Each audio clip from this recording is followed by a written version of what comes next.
चाहिए मुझे? सिमल ये हिजाब उतारो फौरन, जल्दी उतारो सर से। मॉम मैं ये नहीं कर क्या सकती। कह रही हो? सुना नहीं तुमने? जल्दी करो, उतारो इसे फौरन। मॉम ये क्या कर रही हैं आप? आपकी बेटी है। करो फौरन। मॉम क्या हो गया? नानी जान को कुछ हो जाएगा। और जिमल तुम्हें क्या हो गया? होश में तो हो तुम? क्या समझाया था तुम्हें मैंने? हमारी बात हो चुकी थी ना इस मौजू पर।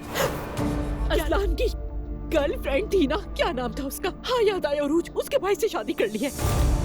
जब हम रेस्टोरेंट गए थे ना उनसे मिलने, फिर उस दिन उन्होंने कहा कि मैथे भी मुझे पसंद करता है। फिर मैंने दोबारा उससे बात करने की कोशिश की। फिर मैं पहले भी उससे बात कर चुकी थी, लेकिन जब रेहान अंकल ने हौसला दिया, मैंने सोचा कि मैथे आपसे डरता है। मेरे भाई ने उस लड़की से शादी कर ली। हाँ तो इसमें गलत क्या है? बेटी, उस नालायक ने एक बच्ची को धोखे में रखा, वरना सब हमारे पीछे बातें करते। बाबा वो लड़की भी तो यही चाहती थी। इतना सब कुछ होने के बाद वो मान गए। नाइला तुम ठीक तो हो ना? हमेशा की तरह आज भी सुबह सुबह बकवास शुरू कर दी। अच्छा बस आपस में ना उलझो।